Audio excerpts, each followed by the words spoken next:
হ্যাঁ গো, এতক্ষণ ধরে কি করছো তুমি? আরে বাথরুমে যুদ্ধ চলছে। তা জিতবা কবে? আগে তুমি পানি নিয়ে আসো। আচ্ছা বলো তো, দুনিয়াতে সবকিছুতেই ভেজাল আছে, শুধু একটা জিনিসই ভেজাল নাই, সেটা কি? আরে না, দুনিয়াতে সবকিছুতেই ভেজাল আছে, কম আর বেশি। জি না, কারেন্টে কোনো ভেজাল নাই, একবার টাচ করলেই বুঝবা।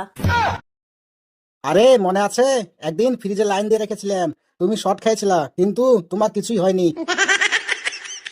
এই হুসাইবের আব্বু, একটা কথা বলো তো আমাকে। এই ভালোবাসা দিয়ে যদি ঘর বাঁধা যায়, তাহলে এত খরচ করে রড সিমেন্ট কেনার কি দরকার বলো তো?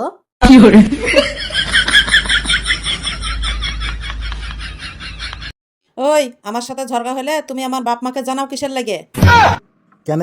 ফ্যান কিনে নিয়ে আসার পরে ফ্যান নষ্ট হলে আমি কতি জানাবো? কতি আবার জানাবা? যে দোকান থেকে ফ্যান কিনে নিয়ে এসেছো সেই দোকানের মালিককেই জানাবা। তাহলে আমি তোমাকে কতি থেকে নিয়ে এসেছি। কেন? আমাকে তুমি আমার বাপের বাড়ি থেকে নিয়ে এসেছো। এখন বলো, তোমার সাথে ঝগড়া লাগলে তোমার বাপ মাকে জানাবো না তোমাকে জানাবো? শুনছো, হাইকোর্ট নাকি বলছে দ্বিতীয় বিয়ে করতে প্রথম স্ত্রীর অনুমতি লাগবে না।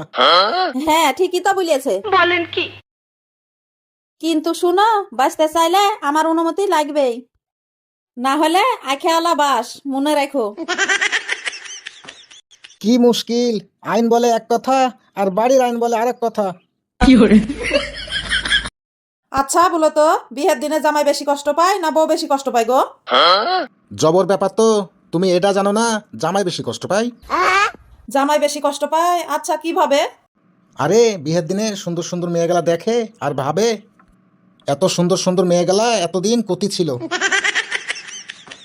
আমার খুব কষ্ট রে, খুব কষ্ট হচ্ছে, আমার কষ্ট কেউ দেখছে না রে। কি গো, তোমার কি হলো? তুমি এভাবে চিল্লাচিল্লি করছো কেন? আমার দর্শক আমার ভিডিও দেখে কিন্তু কেউ শেয়ার করে না রে, এই দুঃখ আমি কতি রাখবো রে। এই জন্য এত দুঃখ? আচ্ছা দাঁড়াও, আমি বলছি। ও সম্মানিত দর্শক, আমার স্বামীর ভিডিও গুলা একটু শেয়ার করে দিয়েন গো, সে খুব টেনশনে আছে গো।